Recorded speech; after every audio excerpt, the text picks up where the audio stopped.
Good morning people, good afternoon people, good night people, जब भी आप पढ़ रहे sir good evening, good evening. आप लोग को क्या पढ़ा रहा हूँ मैं? कॉमर्स का चैप्टर 3 पढ़ा रहा हूँ, ठीक है, आईएससी वालों का, ठीक है। ये सिर्फ आईएससी में ये चैप्टर है, तो मैं आप लोग को कॉमर्स का चैप्टर 3 पढ़ा रहा हूँ, ठीक है। क्या है ये chapter? Sources of finance for joint stock company. हम लोग इसमें जाने से पहले एक बात ध्यान से समझ ले कि चैप्टर 2 में क्या था। वो सोर्सेज ऑफ फाइनेंस था, पैसा कहाँ कहाँ से कंपनी उठाता है और कहाँ से उठाने से फायदा मिलेगा उसके बारे में था। मैं ये आप लोग को करा चुका हूँ। तो ये आप लोग का सिलेबस का चैप्टर 3 है, कॉमर्स का, आईएससी का, ठीक है। मैं कौन? मैं अंकित सिंह, आपका मेंटर।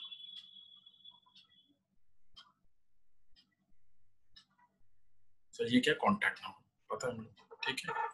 अब ध्यान से बात सुनो, क्या है हम लोग के सिलेबस में क्या दिया है। Sources of finance for joint stock company. Company पैसा कहाँ कहाँ से उठाती है सिलेबस में। कंपनी पैसा कहाँ कहाँ से उठाती है अपने आप को चलाने के लिए, सिलेबस उसी से। तो डिफरेंट टाइप्स ऑफ शेयर से पैसा उठाती है कंपनी। क्या करती है कंपनी? अपना शेयर्स बेचती है, बदले में पैसा लेती है। कंपनी शेयर्स बेचती है, बदले में पैसा लेती है। तो पैसा जो आता है उससे कंपनी चलता है, ठीक है। तो कहाँ कहाँ से पैसा आता है? शेयर से। तो कौन कौन सा तरह का शेयर्स होता है? एक होता है इक्विटी शेयर्स और दूसरा प्रेफरेंस शेयर। सिलेबस में क्या पढ़ना है इक्विटी शेयर्स में? इक्विटी शेयर्स का फीचर्स पढ़ना है, ऑब्वियसली मीनिंग तो समझना ही होगा, तभी फीचर्स पढ़ पाएंगे, advantage and disadvantage. Preference shares का क्या पढ़ना? फीचर्स, बहुत तरह का प्रेफरेंस शेयर्स होता है, varieties of preference types, advantage and disadvantage. फिर हम लोग को क्या पढ़ना? Distinguish between equity shares and preference shares, ठीक है। ये मेन दो तरह का शेयर होता है। इसी को फिर किसी और फॉर्म में इशू किया जाता है, जैसे फ्री में इशू किया जाता है अगर इक्विटी शेयर को, तो उसको बोनस शेयर बोलते हैं। क्या बोलते हैं? Bonus share. फ्री में पुराने शेयर होल्डर को, एग्जिस्टिंग शेयर होल्डर को फ्री में शेयर इशू किया जाता है, तो उसको क्या बोलते हैं? Bonus share. बात समझ में आ रही है? Bonus share. तो हम लोग के सिलेबस में बोनस शेयर का सिर्फ मीनिंग है। राइट शेयर्स, ये भी इक्विटी शेयर ही होता है, मतलब शेयर दो ही तरह का होता है, बस नाम अलग अलग दिया, क्योंकि इसमें क्या होता है, ये फ्री का है, ठीक है, ये फ्री में इशू है। हम लोग को ये सब लिखना, हाँ लिखना है। राइट शेयर्स क्या है? इसमें हम लोग को मीनिंग पढ़ना है। एग्जिस्टिंग शेयर होल्डर को सब्सिडाइज रेट में शेयर्स बेचते हैं कंपनी।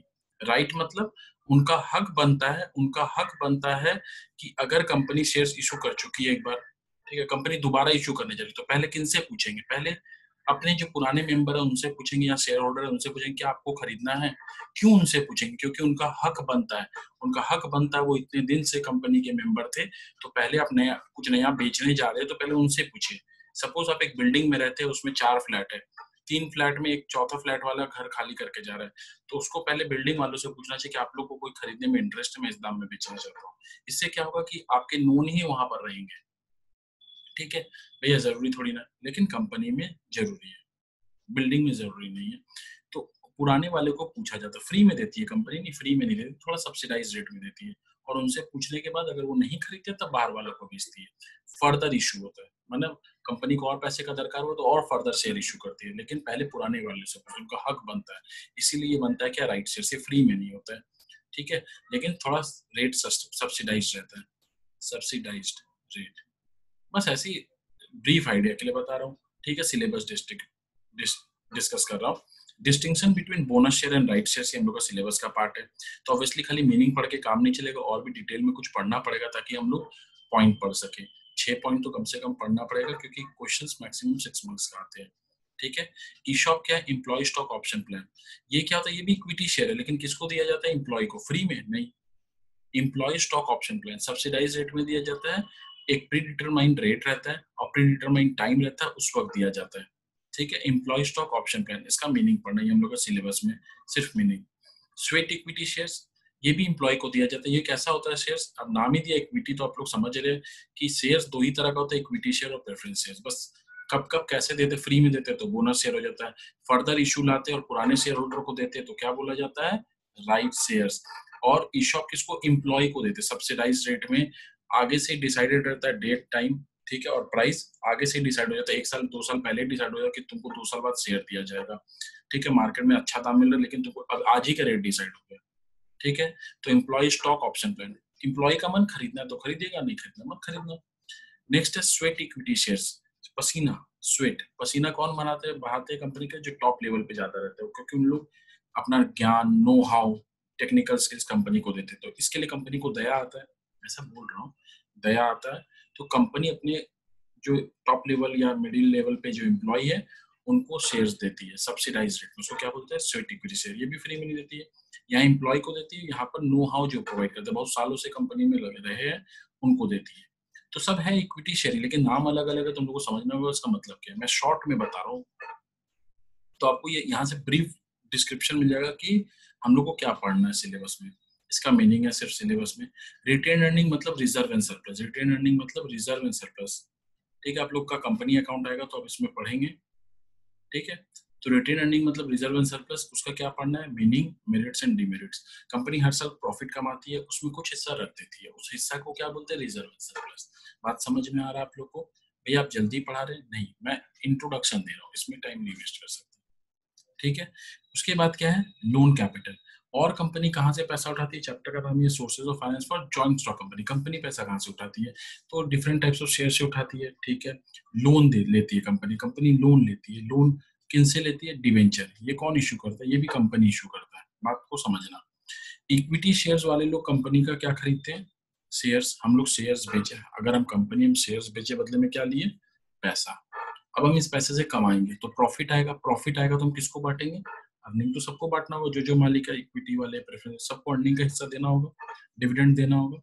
तो उसको जो अर्निंग बांटते हैं हम लोग, प्रॉफिट नहीं बांटते, उन लोग को बोला जाता है क्या, उसी चीज को बोला जाता है वर्ड डिविडेंड देते हैं। तो बात समझ में आ रही, इक्विटी वाले लोग सबको या शेयर्स वाले लोग को हम लोग क्या देते हैं, डिविडेंड।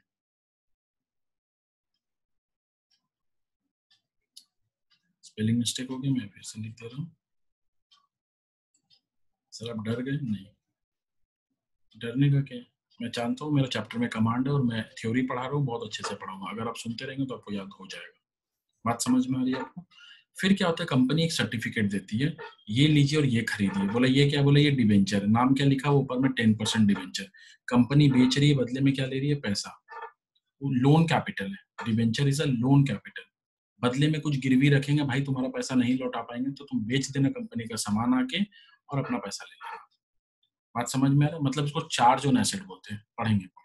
तो गिरवी रखते हैं, चार्ज ऑन एसेट। कंपनी जब गिरवी रखती है तो मॉर्गेज वर्ड नहीं बोलती है, हाइपोथिकेशन नहीं बोलती है।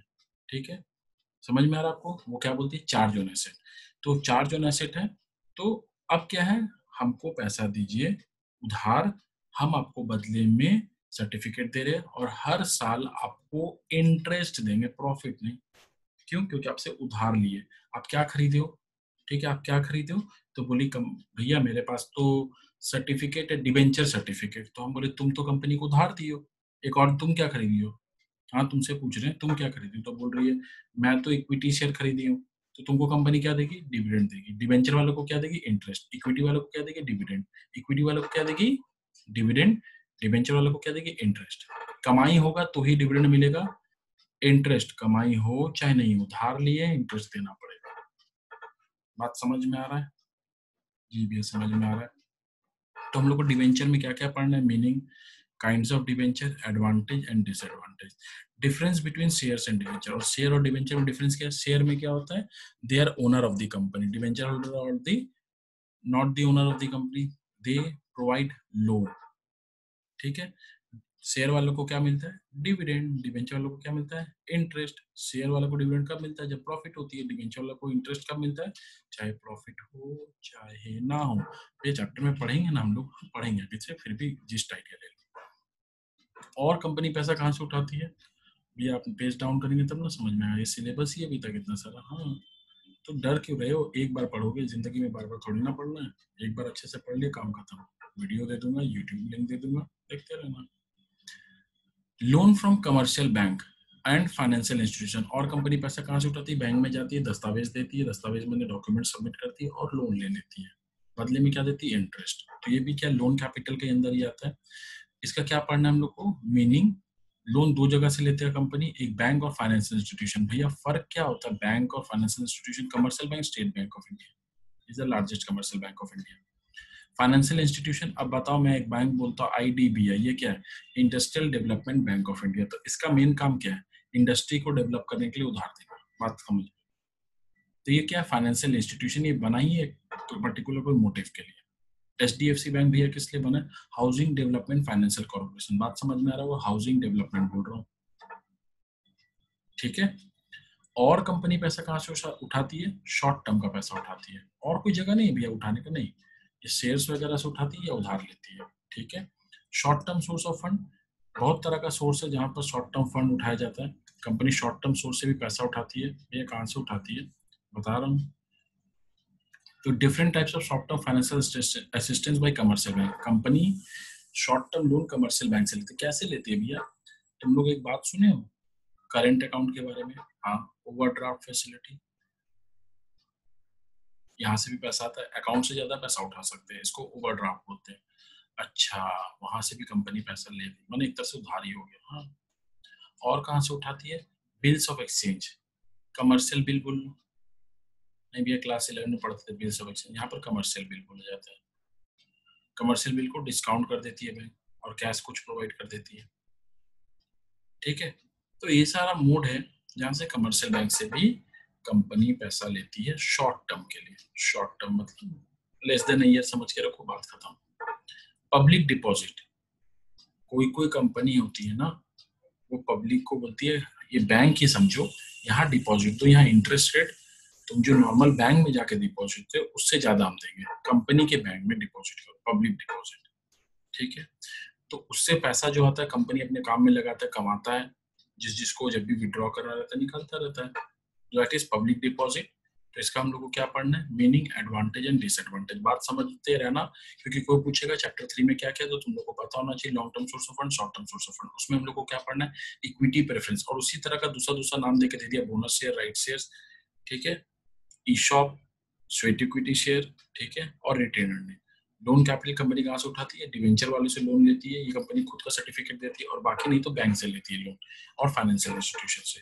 शॉर्ट टर्म कहाँ से लेती है? कमर्शियल बैंक से। शॉर्ट टर्म बहुत सारा तरीका होता है उधार लेने का, बिल डिस्काउंट करा लेते हैं ओवरड्राफ्ट फैसिलिटी से, बात समझ में आ रहा है। पब्लिक डिपॉजिट, कंपनी खुद का एक बैंक खोल लेती है, डिपॉजिट करो और इंटरेस्ट ले लो, तो पैसा जो कंपनी के पास आता है डिपॉजिट से, वो कंपनी अपने बिजनेस में लगाती है, कमाती है और उनको लौटाती है, शॉर्ट टर्म। ट्रेड क्रेडिट मतलब उधार, उधार मतलब, अरे क्रेडिटर नहीं सुने हो? अरे भैया सीधा बोलिए कि कंपनी जाके किसी से उधार में रॉ मटेरियल खरीदती है, तो उधार तो मिल रहा है ना, मिल रहा है ना, तो फाइनेंस ही तो है। हाँ, इसका क्या पढ़ना है?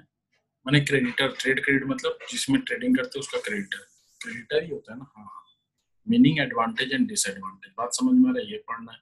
कस्टमर एडवांसेस, बहुत बार कंपनी एडवांस लेके कस्टमर से काम करती है, तो ये भी तो एक तरह से फैसिलिटी है, लोन ही है या फंड ही आ गया, source of finance short term, ठीक है।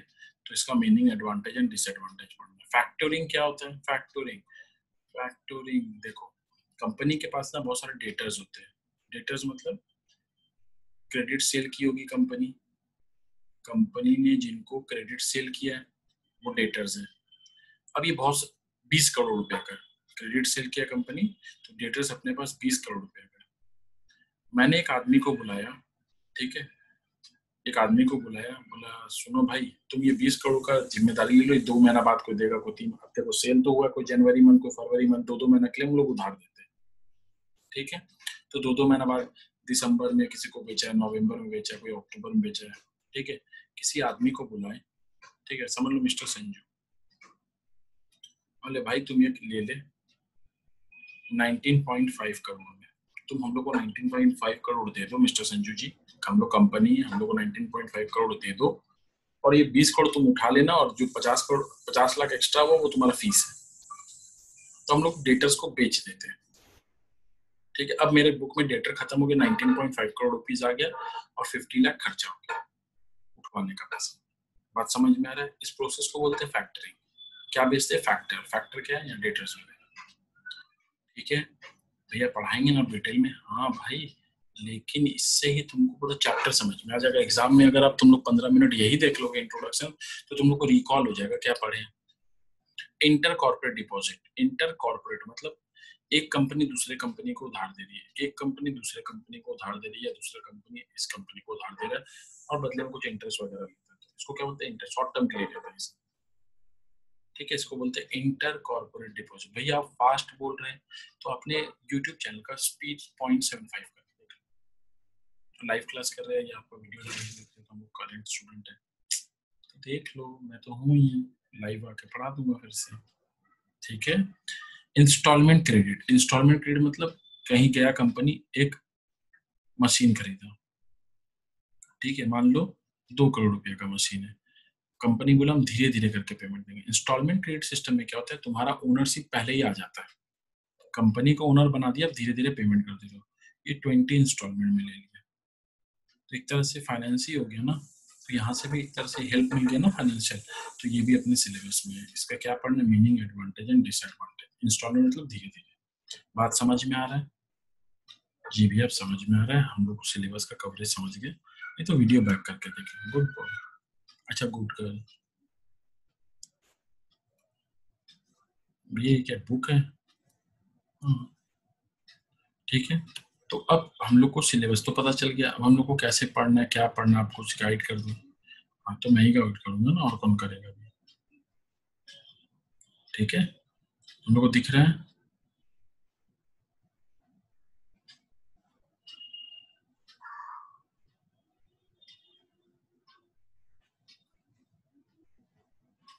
अब देखो क्या बोल रहा है, टेक्स्ट बुक में आ जाओ, अपना पेज नंबर 40 खोलो, कोई और नया बुक है 41 होगा तो खोज लेना, चैप्टर 3 का। A joint stock company requires two types of finance. बात समझ में आ रहा है? 2 टाइप्स ऑफ फाइनेंस, एक लॉन्ग टर्म, एक शॉर्ट टर्म। ठीक है, लॉन्ग टर्म फाइनेंस पैसा कहाँ से आ सकता है? तुम लोग सिलेबस अगर ध्यान से सुना होगा तो ये सब चीज कॉम्प्लिकेशंस नहीं, और ये याद नहीं करना है, ये एक बार स्टार्टिंग पढ़ने के लिए जरूरत पड़ती है। तो लॉन्ग टर्म फाइनेंस कहाँ से आ सकता है? Issue of shares, issue of debenture, जो रिजर्व एंड सरप्लस पड़ा, कमर्शियल बैंक से उधार, फाइनेंशियल इंस्टीट्यूशन से उधार। समझ में आ रहा है? जी। Short term finance can be raised through public deposit, commercial bank, trade credit, customer advances, याद है? फैक्टोरिंग, इंटर कॉर्पोरेट डिपॉजिट, भैया ट्रेड क्रेडिट नहीं बोले, हाँ ठीक है, ट्रेड क्रेडिट, इंस्टॉलमेंट क्रेडिट, तो सिलेबस ही लिखती है। जी भैया, long term source of finance और short term source of finance. ठीक है, long term source of finance भैया तो ऑलरेडी लिखा हुआ, तो क्या हुआ, पाप हो गया, कुछ गलत नहीं लिखा हुआ, बताता हूँ। बोल रहा है long term source of finance, दिख रहा है? Long term source of finance, और क्या दूसरा क्या है? Short term source of finance. बात समझ में आ रहा है? कंपनी 2 जगह से फंड उठा सकती है। लॉन्ग टर्म में इक्विटी, प्रेफरेंस और रिटेन अर्निंग, ये खुद का पैसा होता है, मालिक होते हैं ये कंपनी के। ठीक है, तो इसको ओन्ड कैपिटल बोलते हैं। और दूसरा क्या है? लोन या बोरोड कैपिटल, जैसे डिबेंचर भी हम लोग बुक में ऐसे लिख लें, हाँ लिख लो, debenture, loan from commercial bank और लोन फ्रॉम फाइनेंशियल इंस्टीट्यूशन। ये कौन है? ये लोन कैपिटल है या बोरोड फंड है, ये उधार लेती है कंपनी, लेकिन ये लंबा टाइम के लिए लेती है, इसलिए क्या लॉन्ग टर्म फाइनेंस। बाकी क्या हो जाता है? शॉर्ट टर्म फाइनेंस, फिर से वही सिलेबस वाला बात ही करना होगा, तो तुम लोग को सुनने में अच्छा लगता है, भी सुनाएंगे। Public deposit, commercial bank, commercial bank से कैसे, बहुत सारा तरीका तुम लोग को बता ही चुके थे। ठीक है, कमर्शियल बैंक से कंपनी कैसे कैसे पैसा ले सकती है। ठीक है, loan, short term loans and advances, short term loans and advances, cash credit, bank overdraft, bill discount. ये फिर से थोड़ा सा इसको इलेबोरेट कर दीजिए ना। Cash credit, overdraft, bill discount, हम लोग भी लिख लें, हाँ छोटा छोटा करके लिख लो, बुक के साइड में जगह। बिल डिस्काउंट, तो cash credit, overdraft, bill discount, short term loans and advances. ठीक है, तो ये कमर्शियल बैंक ये सारा फैसिलिटी देता है कंपनी को, एक तरह से फाइनेंस देता है। कैश क्रेडिट मतलब, कैश क्रेडिट मतलब होता है कि तुमको फंड दिया है, ठीक है, तुम जितना निकालेगा पैसा उतना ही पे इंटरेस्ट देना पड़ेगा। तुम 10 लाख लेके रुपया लिया अकाउंट में, लोन के लिए अप्लाई किया, कमर्शियल बैंक दे दिया, लेकिन तुम निकाला 2 लाख ही, तो इंटरेस्ट कितना पे लगेगा? सिर्फ 2 लाख। कैश क्रेडिट, बात समझ में आ रहा है? ओवरड्राफ्ट बता चुका हूँ, करंट अकाउंट वालों को ये फैसिलिटी मिलता है, करंट अकाउंट वालों को ये फैसिलिटी मिलता है कि अपने अकाउंट से ज्यादा उठा सकते हैं। बिल डिस्काउंट पता ही है कि कोई पार्टी मेरे को बिल दिया 1 करोड़ रुपए का, मैं बैंक के पास गया, वो बिल रखा, बैंक डिस्काउंटिंग चार्ज काट के मेरे को दे देती है पैसा। बाद में 3 महीना का मान लो बिल है, तो 3 महीना बाद जाके उस पार्टी से बैंक पैसा ले लेगी। बात समझ में आ रहा है? और short term loans and advances, 3 महीना 6 महीना का लोन दिया तो ठीक है, short term loans and advances. ठीक है, और क्या है? ट्रेड क्रेडिट मतलब उधार, क्रेडिटर बोल लो, ये सब तो समझ में आ रहा है। कस्टमर एडवांसेस, फैक्टरिंग मतलब अपना डेटर्स को बेच देते किसी को और पैसा एक बार आ जाता है तो डेटर क्लियर हो जाता है, फालतू में एसेट बोल के फंसा रहता है। इंटर कॉर्पोरेट डिपॉजिट एक कंपनी जब दूसरे कंपनी से लेती है, इंस्टॉलमेंट क्रेडिट मतलब धीरे धीरे पेमेंट देना है। तो इसी चीज को बार बार डिटेल में डिस्कस करके वो फायदा नहीं, जब आएगा फिर से पढ़ना पड़ेगा। आप सही बोल रहे हैं, मैं सही बोलता हूँ। देखो, both long term and short term fund can be raised from two types of sources. कहाँ से आ सकता है? लॉन्ग टर्म पैसा और शॉर्ट टर्म तो जो है कहाँ खुद से भी आ सकता है और बाहर से भी ले सकते हैं। लॉन्ग टर्म जनरली दो जगह से लेते हैं, खुद का पैसा और उधार वाला। पढ़ चुके हम लोग, ऊपर में मैं मार्क कर दिया था, ये 3 दिख रहा है। तो खुद का पैसा क्या है? Equity share, preference share, retain earning.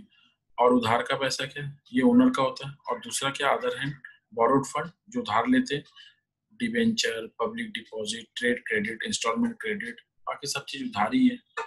ठीक है, instalment credit constitute the borrowed fund. These funds are repayable after a specified period of time. और इन लोग को चुकाना पड़ता है, ऑब्वियसली भैया उधार लिए तो चुकाएंगे।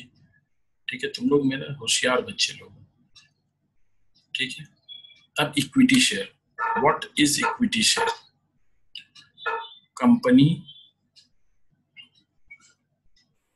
कंपनी क्या करती है? शेयर इशू करती है। खरीदता कौन है इसको? Share holder. शेयर होल्डर क्या देता है? मनी। कंपनी क्या देती है? कंपनी क्या देती है? शेयर सर्टिफिकेट कि तुम मेरे कंपनी में मालिक हो। हम लोग भी ये लिखेंगे जो आप लिखे बुक में। हाँ, जो दिख रहा है स्क्रीन में पूरा लिखना पड़ेगा, पॉज करके लिख लो फिर पढ़ते रहना। Equity shares are long term source of funds. ठीक है, this shares are issued to the general public and are non redeemable in nature. Non redeemable मतलब कभी जिंदगी में लौटाना नहीं है पैसा कंपनी को। भैया हमको अगर बेचने का मन हुआ, अगर तुम्हारा कंपनी लिस्टेड है स्टॉक एक्सचेंज में, शेयर मार्केट में, तो वहां बेच देना। कंपनी पैसा नहीं लौटा रहा। देखो क्या हो रहा है, चेंज ऑफ हैंड हो रहा है।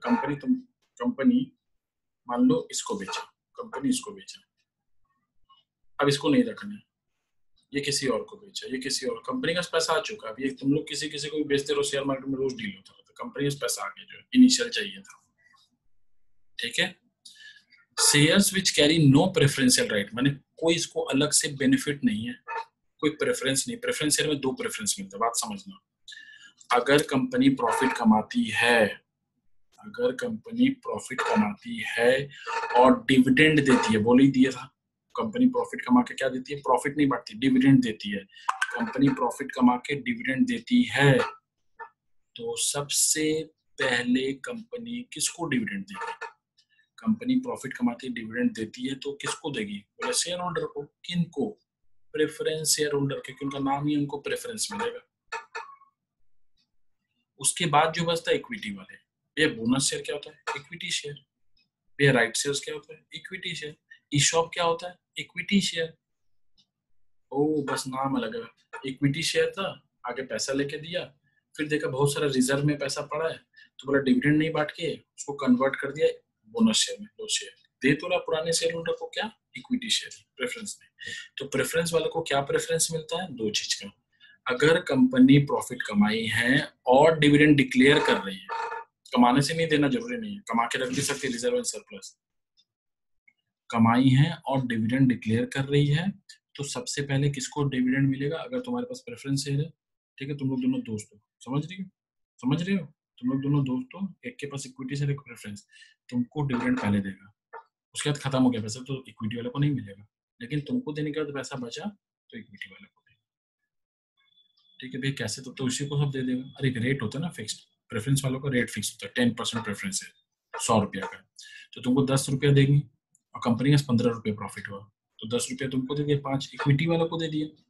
भैया 50 रुपया प्रॉफिट हुआ तो प्रेफरेंस वालों को 10 देंगे, पहले देंगे उसको, फिर इक्विटी वालों को 40 दे देंगे। तो इक्विटी वाला का रिस्की होता है ना, इसलिए उन लोगों को प्रॉफिट अगर कमाई होता तो भरपूर होता और नहीं तो बहुत कम होता है। बात समझ में आ रही है? ठीक है, चलो। तो शेयर जिनको कोई प्रेफरेंस नहीं मिलता, ना ही डिविडेंड का पहला प्रेफरेंस मिलता है, ना ही रीपेमेंट ऑफ कैपिटल। भैया रीपेमेंट ऑफ कैपिटल प्रेफरेंस वाले को 2 प्रेफरेंस मिलता है, एक बात तो बता दिया डिविडेंड वाला। दूसरा बात है, अगर कंपनी कभी बंद होती है और पैसा बचा हुआ है तो लाइन में सब खड़े रहते हैं, तो सबको देने के बाद दो शेयर होल्डर, एक प्रेफरेंस वाले आ जाते हैं मुंह दिखा के। ऐसा नहीं होता, ऐसे एग्जांपल दिए। हंसो मत। अच्छा ठीक है, हंस लो। तो एक आते हैं इक्विटी वाले, एक प्रेफरेंस वाले। अब हमको किसको पैसा देना, मेरे पास तो पैसा है थोड़ा ही, तो पहले हम देंगे किसको, इक्विटी को देने का मैंने, लेकिन देना पड़ेगा पहले प्रेफरेंस को। इनको एक प्रेफरेंस मिलता है कि अगर कैपिटल रीपेमेंट हो रहा है, लौटा रहा है कंपनी बंद होने पर, तो पहले प्रेफरेंस को दो, फिर बचेगा तो इक्विटी, नहीं बचा तो कुछ भी नहीं। भैया किसी के लिए नहीं बचा तो किसी को नहीं देंगे, लेकिन अगर देंगे शेयर होल्डर में देने जाएंगे तो पहले प्रेफरेंस वाला। अच्छा समझ गए, ठीक है। देखो, तो जिनको कोई प्रेफरेंस नहीं मिलता, ना ही डिविडेंड का प्रेफरेंस मिलता है, ना ही कैपिटल का रिटर्न का प्रेफरेंस मिलता है, उनको क्या बोलते हैं, इक्विटी शेयर्स और ऑर्डिनरी शेयर्स। बात समझ में आ रहा है? उसको बोलते हैं इक्विटी शेयर्स और preference shares. Equity share are issued prior to other security. सबसे पहले कंपनी जब जिंदगी में कोई भी चीज बेचती है पैसा उठाने के लिए, तो वो होता है equity shares. Equity shares are issued prior to other securities and repaid in the last. सबसे पहला शेयर अगर कंपनी कुछ बेचती है, तो कुछ भी चीज बेचती है, शेयर हो, डिबेंचर हो, ठीक है, प्रेफरेंस शेयर हो, तो सबसे पहले क्या बेचती है कंपनी? कंपनी बेचती है इक्विटी शेयर। और लौटाना है तो सबको लौटा देती है, सबसे लास्ट किसको लौटाती है? इक्विटी वाले को। Dividend on such share is payable only when there are profit and the company declares dividend. आप लोग को बोल दिया, प्रॉफिट होने से डिविडेंड बांटना जरूरी नहीं है। प्रॉफिट हुआ, फिर डिसाइड हुआ, मीटिंग होता है, उसमें डिसाइड हुआ कि डिविडेंड बांटना। अब डिविडेंड बांटना तो पहले किसको बांटेंगे? प्रेफरेंस वाले को। फिर किसको बांटेंगे? इक्विटी वाले को। Equity share bears the maximum risk. Obviously देखो, तुम लोग को समझ में रिस्क है कि अगर कम भी कमाई हो तो 12 रुपए कमाई हो तो प्रेफरेंस वाले को 10 दे दिया, तो इक्विटी वाले के लिए कितना बचा? 2। तो रिस्क है। और कमाई अगर बहुत ज्यादा हुआ तो 5,000 कमाई हुआ तो प्रेफरेंस वाले को 10 रुपया, 4,990 रुपीज इक्विटी वाले को। But they enjoy full voting power. Company को चलाता कौन है पता है? Board of directors. कंपनी को चलाता कौन है? Board of directors. तो इनके पास वोटिंग राइट होता है, तो ठीक है, वोटिंग राइट्स होता है। But they enjoy full voting right, ठीक है। Equity shares bears the maximum risk but they enjoy full voting rights and control over the management of the company. तो कंपनी को चलाता कौन है? बहुत सारे लोग आते हैं, ठीक है, बहुत सारे लोग आते हैं कंपनी का शेयर्स खरीदने, ठीक है। देखो एक बात तुम लोग को समझाता हूँ। ये कंपनी है, ठीक है, ये सारे लोग हैं इक्विटी शेयर होल्डर, दिख रहे हैं?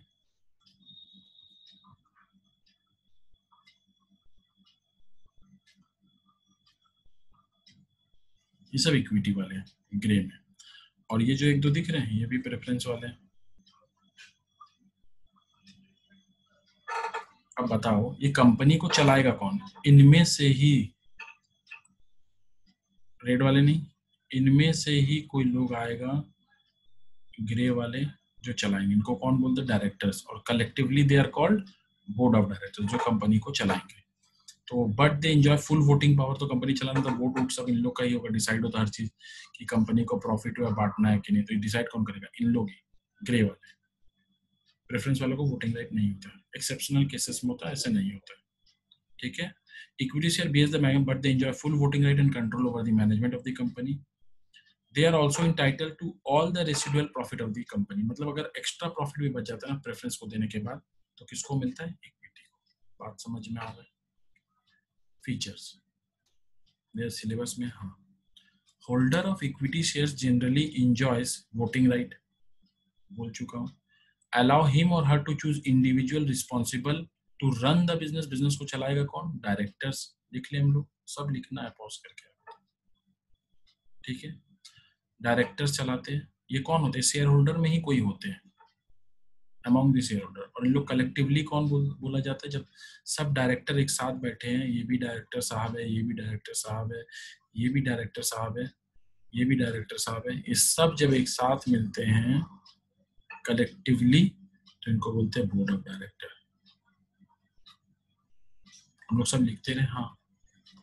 ये डायरेक्टर कहाँ से आते हैं? Among the share holder. Nomination file करते हैं कि हमको बनना है,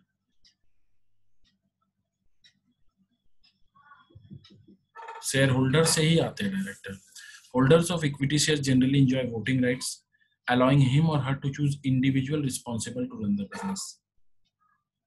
ठीक है, वोटिंग राइट भी रहता है। हर यहाँ जो ग्रे लोग देख रहे हैं ना आपको इधर इधर, हाँ, इसमें जो ग्रे लोग दिख रहे हैं इनके पास क्या होता है, इनके पास वोटिंग राइट होता है। ठीक है, equity share issued prior to preference share and debenture. तुम लोग को बोल दिया जिंदगी में पहला शेयर जो इशू होता है वो इक्विटी शेयर होता है। प्रेफरेंस पहले, सबसे पहले कंपनी खोलता है तो प्रेफरेंस शेयर बेचना नहीं शुरू करता, इक्विटी बेचना शुरू करता है। ठीक है, even the equity share are not repaid until a business closes down. Company बंद होगा तभी रीपेमेंट होता है, वो भी प्रेफरेंस के बाद। लेकिन अगर हम लोग को नहीं रखना तो भैया आप समझाए थे, इस आदमी याद है, इसको बेचना तो कंपनी को पैसा ले लिया से 10 रुपये ऐसे करके बहुत जन से ले लिया। अब इसको नहीं रखना, मान लो इसको नहीं रखना, ये ब्लैक मिस्टर ब्लैक को नहीं रखना, तो ये किसी और को YZMN को बेच रहा है, लेकिन कंपनी को मतलब नहीं, हो शेयर मार्केट चल रहा है, हमको पैसा जो चाहिए था वो मिल गया, तुम दिया। अब जिसके पास शेयर लास्ट रहेगा, मान लो इसके जगह शेयर आ गया है इसके पास, ये है, तो कंपनी के लिए, तो कंपनी डिविडेंड बांटेगी, इसको दे देगी। बात समझ में आ रहा है, रखना जरूरी नहीं है। ठीक है, but equity share issued by listed company are traded in secondary market stock exchange. The investor can withdraw fund from company upon the description, जब उसका मन तब निकाल सकता है। This share have no preferential right on payment of dividend. Obviously तुमको पता है डिविडेंड पहले किसको मिलता है, प्रेफरेंस वाला, इक्विटी वाले को बाद में। ठीक है, तो इनको कोई प्रेफरेंस भी नहीं मिलता।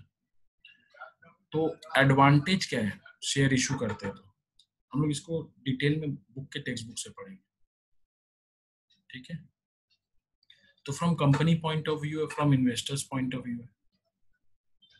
From company point of view और from investors point of view, कम शेयर इशू करके कंपनी को क्या एडवांटेज है और शेयर होल्डर को क्या एडवांटेज है। इक्विटी शेयर इशू कंपनी करे तो कंपनी बोलते हैं इक्विटी शेयर क्यों इशू करें, तो क्या फायदा है, और इन्वेस्टर लोग क्यों खरीदता है, उनको क्या फायदा लगता है, दोनों का पॉइंट ऑफ व्यू है।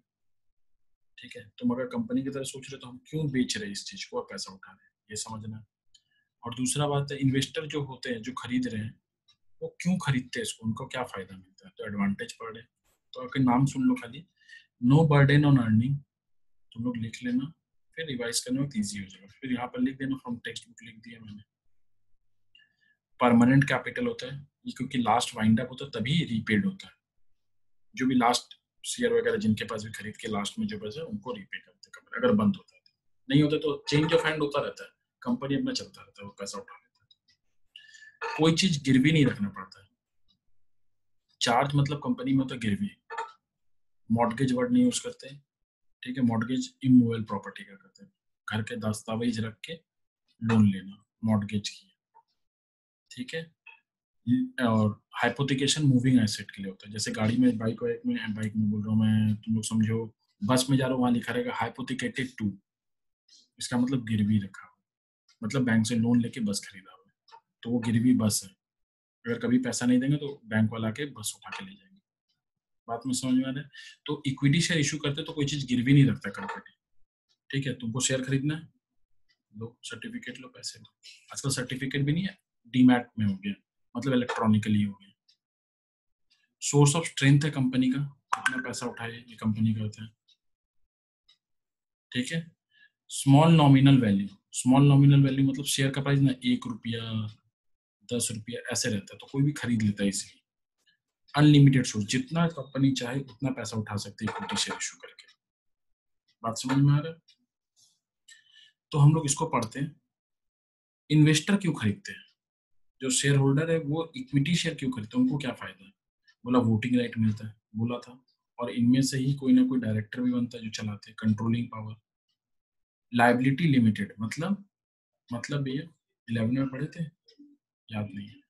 ठीक है, सुनो, लाइबिलिटी लिमिटेड मतलब अगर मेरा कंपनी में हम 10 रुपए का शेयर खरीदे और कंपनी की हालत बहुत खराब है, लॉस मेकिंग है, तो अगर कंपनी डूब जाता है तो मेरा कितना रुपया डूबेगा, हम एक शेयर खरीदेंगे 10 रुपया ही डूबेगा ना। ये नहीं ना बोला जितना नुकसान है तुमको आके भरना होगा। सोल प्रोप्राइटरशिप बिजनेस में होता है, पार्टनरशिप में भी होता है, कंपनी में नहीं होता। लाइबिलिटी लिमिटेड होता है, जितना का शेयर खरीदा, तो शेयर होल्डर इसलिए खरीदता क्या है, भाई अगर मैक्सिमम 10 रुपए का शेयर खरीद लेता है, डूबेगा तो मेरा कितना डूबेगा, डूबेगा तो मेरा कितना डूबेगा 10 ही रुपये में। सक्सेसफुल बिजनेस अगर हुआ तो डिविडेंड मिलेगा तो बहुत ज्यादा भी मिलता है। जस्ट थोड़ी देर पहले बताया कि कंपनी 50 रुपये है, प्रेफरेंस वाली भी मान लो, तो 10 रुपये प्रेफरेंस को दे दिया, तो बाकी किसके लिए? इक्विटी वाले के लिए। प्रीएम्प्टिव राइट्स मतलब राइट शेयर्स मिलता है। अगर कंपनी फर्दर कभी बेचती है तो इक्विटी वाले शेयर होल्डर को पता क्या शेयर खरीद के रखे, हम रखे, मान लो शेयर होल्डर हम रखे। कंपनी अगर फर्दर इशू करती है तो पहले मेरे से पूछेगी तुमको खरीदने का मन है के लिए, ठीक है। Value of investment in equity share में इंक्रीज, हाँ या ना? शेयर मार्केट में आज मैं 10 रुपए का शेयर खरीदा था, ठीक है, वो 50 रुपया हो सकता है कि नहीं इंक्रीज? हाँ भैया हो सकता है, होता ही है। Tax exemption of dividend income, company dividend बांटती है कमा के, हाँ, तो हम अगर शेयर होल्डर तो मेरे को भी प्रॉफिट का हिस्सा देगी, हाँ। क्या वो कमाई जो मेरा हो रहा है, इनकम टैक्स वाले को मेरे को उस कमाई से टैक्स नहीं कर, पूरा कमाई नहीं देते। कमाई से मान लो 1 लाख रुपया डिविडेंड मिला, तुमको 1 लाख रुपया में से मान लो 5,000 रुपये टैक्स देना पड़ेगा? नहीं देना, टैक्स एग्जेम्प्ट होता है। सेक्शन नहीं बताऊंगा, section 1034 of income tax act है, नहीं जाना। बोनस शेयर भी मिलता है, कंपनी का बहुत ज्यादा जब रिजर्व बन जाता है तो कंपनी पुराने शेयर होल्डर को फ्री में शेयर बांटती है, इसीलिए शेयर होल्डर के पॉइंट ऑफ व्यू से उनको ये फायदा मिलता है, इसीलिए वो कंपनी का शेयर खरीदते हैं। कंपनी क्यों बेचती है? 6 पॉइंट समझे। शेयर होल्डर क्यों खरीदते हैं? वो पॉइंट समझे। डिसएडवांटेज भी है, लेकिन अब मैं चाहता हूँ आप लोग बुक का आगे बात समझ लें क्या लिखा हुआ है बुक में, ठीक है। इतना पढ़ना, फिर हम लोग वीडियो बना के पढ़ेंगे। नहीं समझ में आएगा पूछ लेना, नंबर दिया हुआ है हम लोग के पास, कोई बात नहीं, ठीक है। तो बुक में लिखा हुआ देखो इक्विटी शेयर क्या होते हैं। फिर से equity share most important method of raising long term fund उठाने। Shares of ownership security, ownership securities, ये ओनर बनाती कंपनी में। Share capital represents ownership capital, owners capital मैंने पढ़ाया था। Share, preference share, equity share, जो भी शेयर है मालिकाना हक देती है, और reserve and surplus. Fund raised through this share provide a financial base to the company. Share issue करके, चाहे इक्विटी हो चाहे प्रेफरेंस हो, इशू करके पैसा जो उठाते हैं वो एक कंपनी का बेस बनाते हैं, मतलब स्टार्टअप बेस, ठीक है। The capital of company is divided into number of equal parts known as shares. Company का जो कैपिटल होता है ना 20 करोड़ रुपया का, और एक शेयर 10 रुपया करके, तो 20 करोड़ रुपया, ठीक है। 20 और 7 0 डिवाइडेड बाई 10, तो कितना शेयर इशू की होगी? एक जीरो काट दीजिएगा, तो 2 करोड़ शेयर्स कंपनी इशू कर रही है, ठीक है। तो 2 करोड़ शेयर है, तुमको 50 पीस ही खरीदना, 50 ही खरीद लो, 50 इंटू 10 रुपया दो ना, 500 रुपये, ठीक है। इस share has a distinct number and a face value. Face value मतलब कितने का शेयर है। It confers right upon the holder specified in the article of association of the company. Company का 2 इंपॉर्टेंट डॉक्यूमेंट होता है, दस्तावेज होता है, मेमोरेंडम ऑफ एसोसिएशन और आर्टिकल ऑफ एसोसिएशन, तुम लोग को ये पता था। कंपनी 2 टाइप का शेयर इशू करती है, equity share and preference share. जो शेयर का कोई प्रेफरेंशियल राइट नहीं होता, बुक से मत मिलाना, मेरा आंसर थोड़ा बनाया हुआ है ताकि तुम लोग को इजीली समझ में आ जाए, वो याद कर लेना। शेयर्स जिनको प्रेफरेंस राइट नहीं मिलता, डिविडेंड पेमेंट बाद में मिलता है, रीपेमेंट ऑफ कैपिटल एकदम लास्ट में मिलता है, आर ऑर्डिनरी शेयर्स या equity shares. Equity share are issued prior to any other shares and repaid in the last.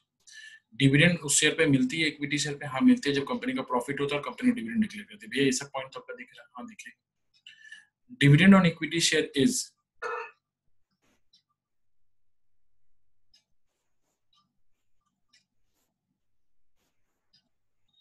Paid after paying dividend on preference share. Preference share को देने के बाद equity वाले को डिविडेंड दिया जाता है, ठीक है। अगर कंपनी बंद होती है, equity share are paid after all claims, सबको देने के बाद दिया जाता है, सब हम लोग पढ़ चुके हैं। The equity share bears the maximum risk, ये भी लिखा है। फुल वोटिंग राइट, कंट्रोल कौन चलाता है कंपनी को? इन लोग में से ही कोई, डायरेक्टर जिनको मिलता है, साथ में मिलते हैं तो बोर्ड ऑफ डायरेक्टर, और जो भी बचा हुआ प्रॉफिट है वो सब किसको मिलता है? इक्विटी वाला, ठीक है। हम लोग नेक्स्ट वीडियो में फीचर्स वगैरह पढ़ेंगे। बात समझ में आ रही? Thank you. अच्छा पढ़ाता हूँ ना, तो चैनल वाले देखो मेरा, सब्सक्राइब करो।